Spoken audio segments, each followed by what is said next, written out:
1, 2, 3, come on!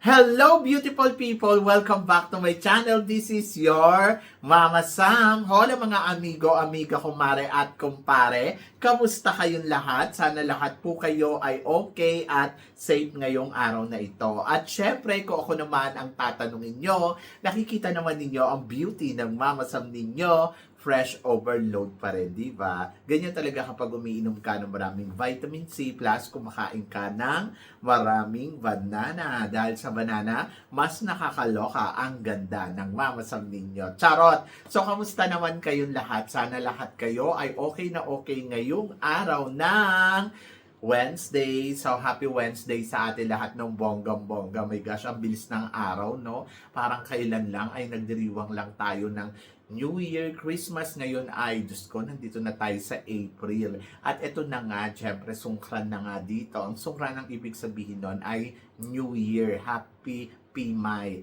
New Year. So, kasi ang Buddha ay, ito yung parang, parang yung counted ba ng calendar nila. So, ngayong taon na to, dito pa lang magsisimula yung kanilang taon. So, yon. So, New Year sa kanila. Kaya, Happy Pimay din sa inyong lahat ng bonggang-bongga. At ito na nga, syempre, gusto ko rin magpasalamat sa walang sawang tumatangkilik dito sa Mama Sam Vlog.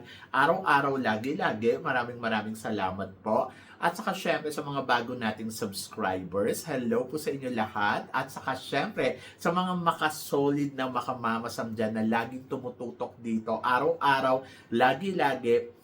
Maraming salamat guys sa inyong lahat. Kaya naman ngayong araw na to, para sa mga suki ko, marami akong hatid na chika sa inyo talaga na magtataas ang kilay ninyo ng bonggang-bongga sa mga chika update natin ngayon. Kaya guys, wag na natin patagalin ang ating mga chika. So, para sa una natin chika, schedule sa MGI All-Stars, kasado na. So, naglabas na nga ang MGI All-Stars ng kanilang activity para sa kanilang first edition pageant. So, mag-start ang kanilang pageant sa simula May 16 to 17 ang arrival ng mga candidates, registration, and photoshoot.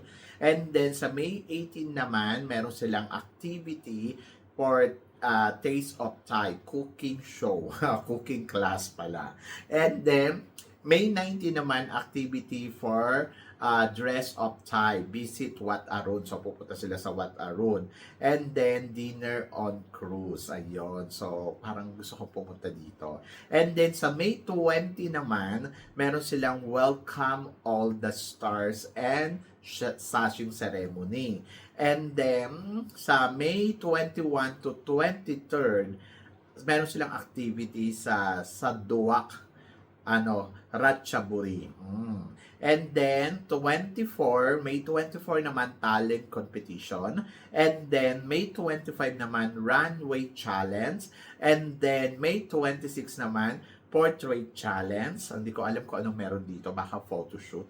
And then, May 27 naman, preliminary round. So, dalawa ang preliminary. First ay swimsuit competition. And then, the second is evening gown. Tapos, meron pang bare face. O, di ba? Walang makeup.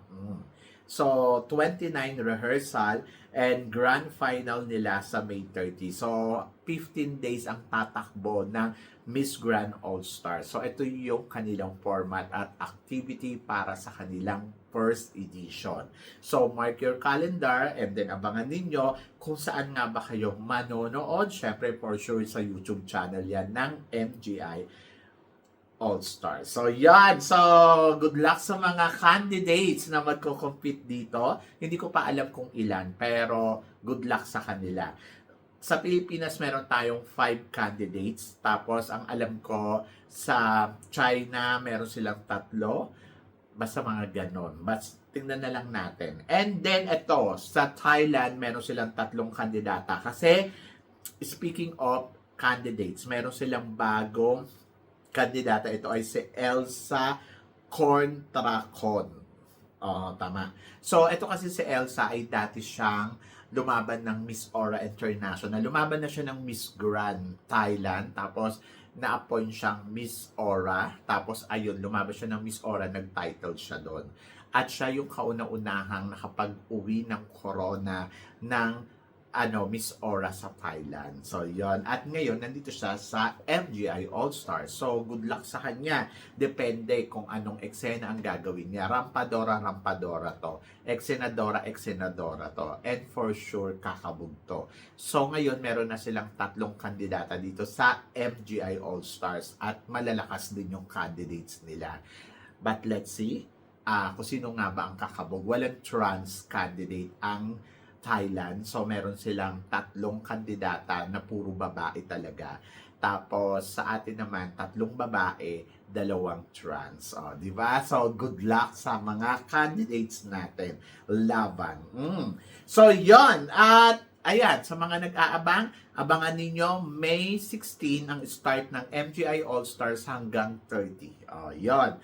At para naman sa sumunod nating chika, eto nga, top 10 sa botohan dito sa Maya, walang nakapasok na front runner sa voting system. Puro mga baguhan na candidates. At nangunguna nga dito si San Jose Negros Oriental.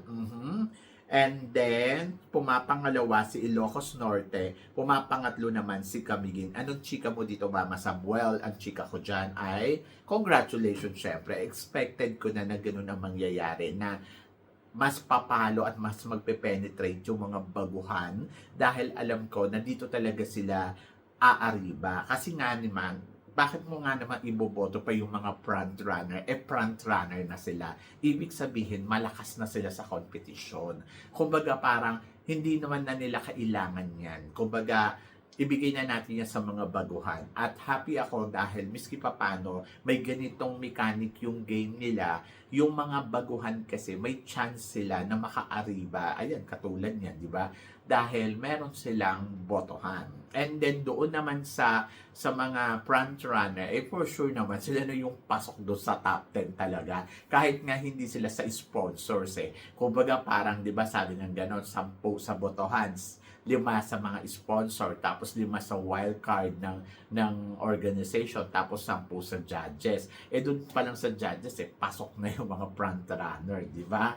So, yon, ganun na ang mangyayari dyan. Kaya magiging balance yan. Kaya nila ginawa yung may botohan kasi para magkaroon ng fair na laban. Kumbaga parang balance. At least may chance yung mga hindi front runner na hindi napapansin. So, may chance sila makapasok sa semifinals. And then, yung mga front runner, maglalaban-laban. Ang ending dito, front runner pa lang ang matitira. Kasi, sila yung malakas di ba? Sila yung kaya talaga na kumabog. And ito naman mga baguhan na to, makakapasok sa semifinals because of voting. So, yon. And good luck. So, kung ano yung chance nila dyan, gamitin nila yan para manalo sila dyan. Diba? And congratulations sa mga nag-top 10 sa botohan. So, yan. And then, of course, para naman sa sumunod nating chika, eto nga pinag-uusapan ngayon, ang laban ni Laguna. So, tingin ko daw ba, si Laguna daw ba, ay isa sa mga pwedeng kumuha ngayon ng corona dito sa Miss Universe Philippines. Possible nga bang dark horse candidates talaga si Laguna? To be honest, yes. Nakikita ko siya na pwedeng manggulat sa atin lahat. Kasi kung noon si Rabia Mateo ay nagawa to na talunin ang lahat ng mga front runner, so hindi natin pwede underestimate yung kakayahan ni Laguna. Kasi si Laguna kasi, eto talaga sa competition ng evening gown, may ring light siyang dala-dala sa sarili niya na talagang makikita mo talaga yung ganda. At lahat tayo napansin yun ng bonggang-bongga. Kaya ang masasabi ko, may laban talaga si Laguna dito sa competition ng Miss Universe Philippines. And then, ayun, looking forward ako kung ano nga ba magiging eksena dyan ni Laguna. Kung siya nga ba ay papalo hanggang sa dulo. Sabing ganun ako, evening gown pa lang naman yan. Tingnan natin sa ibang aspeto. To be honest, yes. Pero parang tingin ko naman, lalaban at lalaban sila, di ba? So malay ninyo, biglang umariba pala yan sa closed door interview o kaya sa swimsuit competition para mag-penetrate siya hanggang sa dulo ng competition. So, malalaman natin yan next week kung ano nga bang ibubuga talaga ni Laguna dito sa competition ng Miss Universe Philippines. But for now, I consider her na isa sa mga pwedeng maging dark horse candidates talaga dito sa competition na to. So, huwag tayong magulat kung siya bigla ang mananalo, di ba? And then, pambato ng Tarlac, malakas ba ang laban dito sa Miss Universe Philippines? To be honest, yung evening gown, hindi ganun kabongga yung suot-suot niyang gown. Pero yung beauty na meron siya, aba, Diyos ko Lord, talagang lumalaban. So ako, para sa akin, doon sa evening gown, hindi ko alam kung ano ang ibinigay sa kanyang score ng mga hurado. Pero sa tingin ko, kasi syempre, kumbaga, sabi nga ganon, kahit hindi naman ganon kabongga yung gown mo, pero yung performance mo ay talagang pumalo, I think kaya mong manalo. So, ako para sa akin, sa ipinakita niya, ewan ko may something, kasi, beauty talaga, ang titignan mo talaga sa kanya, hindi yung gown na suot-suot niya. Either na parang nabalot na siya ng gown na suot niya, pero the way kung paano niya kasi i-project yung sarili niya, ayun yung winner. At parang feeling ko, ang laro ni Tarlac, maaaring yes, pumasok, maaaring no. Pero malaki yung chance niya na, na pwedeng mag-penetrate siya bigla hanggang sa dulo ng competition. Baguhin lang talaga niya konti yung gown na susuotin niya for finals at maging maingat. Kasi dito, sa game na nakikita natin, potential ang pambato ng Tarlac, pero depende na yan sa magiging laro niya talaga sa finals. But feeling ko papasok to sa semifinals So, malalaman natin yan. Good luck sa kanya, di ba? Ay nako, nakaka-excite. Pero ito ang mas nakaka-excite. April Smith. Ano daw ang corona na dapat ibigay kay April Smith? Miss Universe Philippines or Miss Supranational? To be honest ako sa Miss Universe Philippines, marami nagsasabi na nababasa ko, ay nako, baka sa April na ang susunod natin pambato sa Miss Universe Philippines. Hindi ko nakikita na ganon. Pero, sabi ko nga, magiging unfair sila kung hindi nila bibigyan ng corona si April Smith. Kasi may supranational naman dito.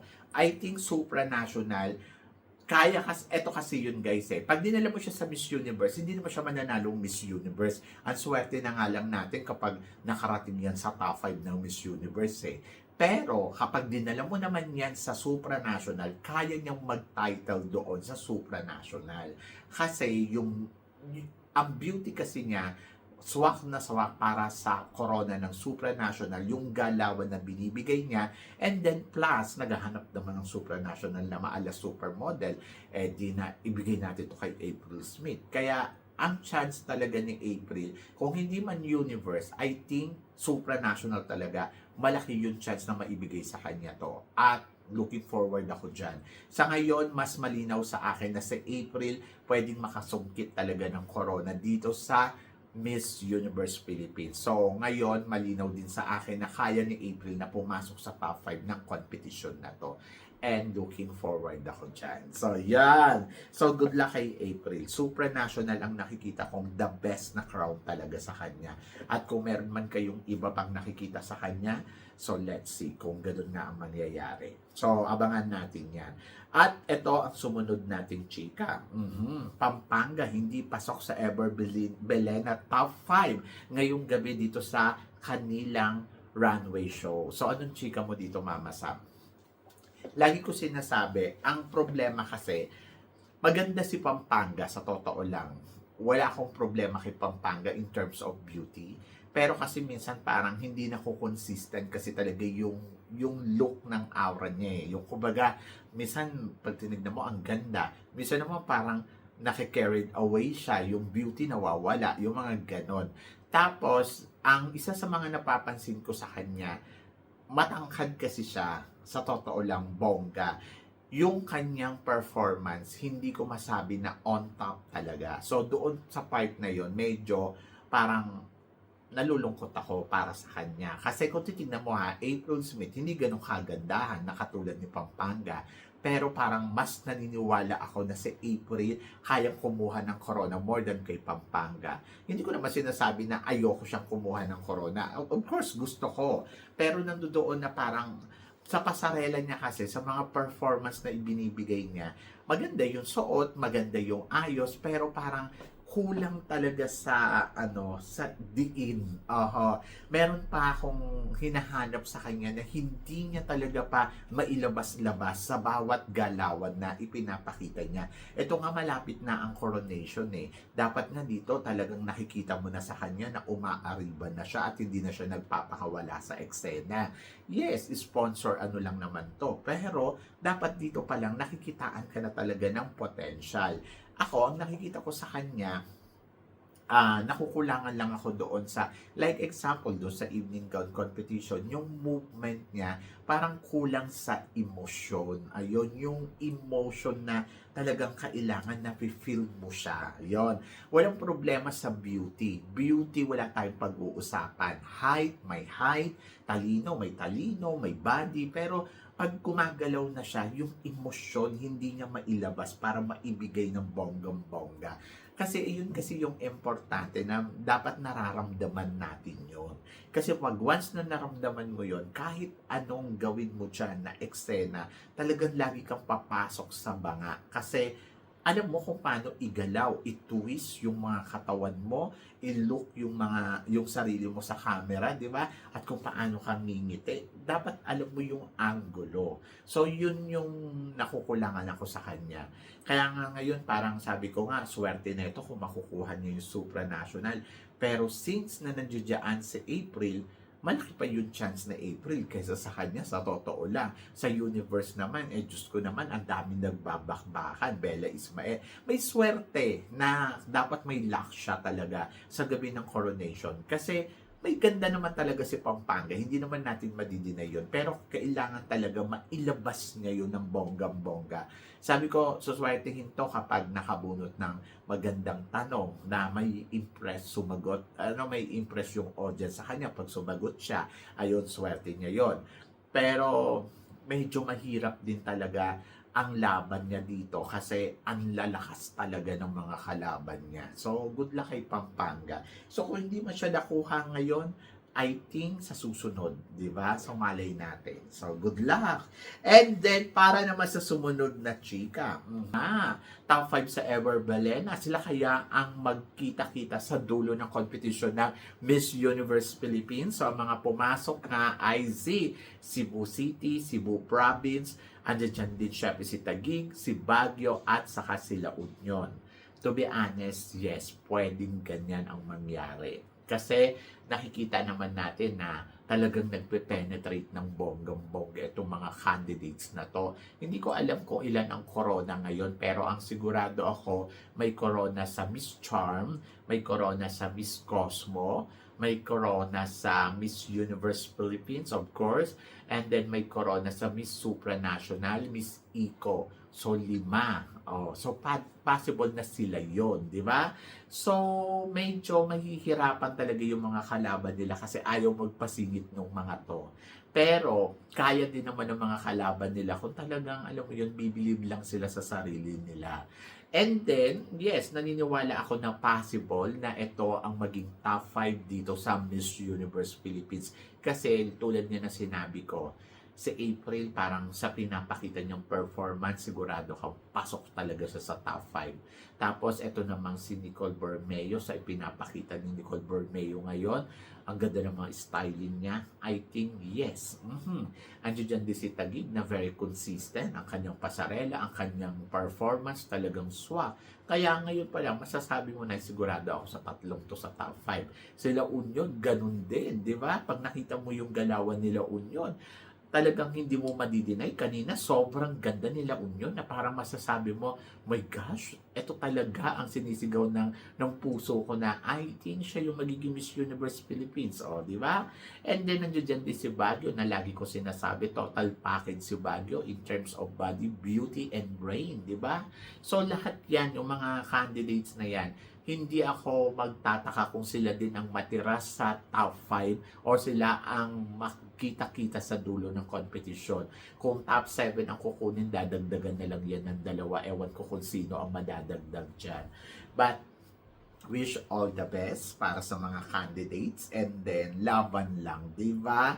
So, yon. So, wag kayong mawawala ng pag-asa kasi hindi pa naman tapos ang laban. Pwede pa rin yung masingitan atong mga candidates na to. Sa isang iglap lang, pwede silang magkamali, di ba? So, yon. So, kayo guys, ano guys ang masasabi ninyo dito sa mga pinag-uusapan natin ngayon? So, please comment below para at least malaman ko naman kung ano naman chika mo sa mga tinatalakay natin. Syempre yon, maraming salamat po sa inyong lahat sa support at pagmamahal na binibigay ninyo syempre dito sa channel ko. Sa mga hindi pa nakaka-follow o nakaka-subscribe, please don't forget to click like and subscribe my channel at i-click nyo na rin po ang notification bell to more updated syempre sa aking mga chika. Sabi ng ganon, always keep smiling and laban lang. So guys, hanggang dito na lang. Hanggang sa muli nating chikahan. See you tomorrow. Thank you guys.